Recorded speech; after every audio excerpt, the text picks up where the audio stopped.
పశ్చిమ గోదావరి జిల్లా భీమవరంలో టీడీపీ నరసాపురం పార్లమెంట్ విస్తృత స్థాయి సమావేశం జరిగింది. టీడీపీలో పార్లమెంట్ కమిటీ, అనుబంధ కమిటీలకు ప్రతిపాదనలు మంత్రి స్వీకరించారు. హాజరైన మంత్రి రామానాయుడు, జిల్లా టీడీపీ ఎమ్మెల్యేలు, ఇతర నాయకులు. ఈ సందర్భంగా మంత్రి నారాయణ మాట్లాడుతూ, ప్రతి రెండేళ్లకొకసారి టీడీపీలో ప్రజాస్వామ్య పద్ధతిలో బూత్ కన్వీనర్లు, క్లస్టర్ లెవెల్ నుంచి కమిటీలు ఎంపిక జరుగుతుందని, పార్లమెంటు స్థాయిలో కమిటీలు, అనుబంధ కమిటీలు, సాధికార కమిటీలకు ప్రతిపాదనలు తీసుకున్నామని, ఆయా కమిటీలకు అందిన ప్రతిపాదనలు పరిశీలించామన్నారు. కుల సమీకరణాలు, మహిళా, యువతకు ప్రాధాన్యతనిస్తూ కమిటీల ఎంపిక ఉంటుందని, ఆయా ప్రతిపాదనలను రాష్ట్ర పార్టీ కార్యాలయానికి పంపిస్తామని, ఎవరెవరిని ఎంపిక చేయాలనే దానిపై రాష్ట్ర కమిటీ నిర్ణయం తీసుకుంటుందని తెలిపారు.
తెలుగుదేశం పార్టీ ప్రతి 2 సంవత్సరాలకు ఒకసారి పార్టీ యొక్క కమిటీలని, అంటే కింద లెవెల్ నుంచి బూత్ కమిటీల నుంచి నేషనల్ కమిటీ వరకు ప్రతి 2 సంవత్సరాలకు ఒకసారి ఎన్నుకోవటం, ప్రజాస్వామ్య పద్ధతులు చేయటం జరుగుతుంది.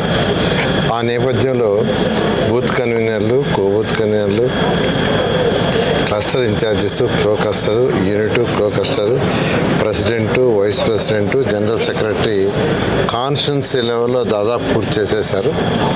ఇప్పుడు పార్లమెంట్ లెవెల్లో, పార్లమెంట్ అంటే దాదాపు 7 కాన్స్టిట్యున్సీ ఉంటాయి. పార్లమెంట్ లెవెల్లో కమిటీలు, అనుబంధ కమిటీలు, సాధికార కమిటీలని అపాయింట్ చేయాలనే ఉద్దేశంతో 3 మెన్ కమిటీగా అటు బాలాజీ గారిని, సూర్యప్రకాష్ గారిని, నన్ను యాక్చువల్గా ఈరోజు ఈ యొక్క పార్లమెంట్కి పంపించడం జరిగింది. ఈ పార్లమెంట్లో ఉన్న యొక్క కార్యకర్తలందరితో యాక్చువల్గా ఈరోజు ఇక్కడ మీటింగ్ జరిగింది. దాదాపు ఒక 600 మంది దాకా యాక్చువల్గా కార్యకర్తలు పరిశీలించి అవన్నీ కూడా పార్టీ ఆఫీస్కి పంపిస్తాం. పార్టీ రాష్ట్రంలో 26 జిల్లాలు ఉన్నాయి. 26 జిల్లాల్లో ఈ యొక్క క్యాస్ట్ బేస్డ్, మైనారిటీ మరియు యువత, మహిళ వాటన్నిటిని బ్యాలెన్స్ చేసుకుంటూ ఈ యొక్క పార్లమెంట్కి ఎవరు పెడితే స్ట్రాంగ్గా ఉంటుందనే దాన్ని నిర్ణయించి అటు జాతీయ అధ్యక్షుడు మరియు యువ నాయకుడు general secretary, national general secretary Lokesh గారు మరియు ఆ కమిటీ, అదేవిధంగా పల్లా శ్రీనివాస్ గారు ప్రెసిడెంట్, ఈ రాష్ట్ర తెలుగుదేశం ప్రెసిడెంట్, వాళ్ళ కమిటీ వేసి కమిటీ ద్వారా ఫైనలైజ్ చేసి తెలియజేయడం జరుగుతుంది.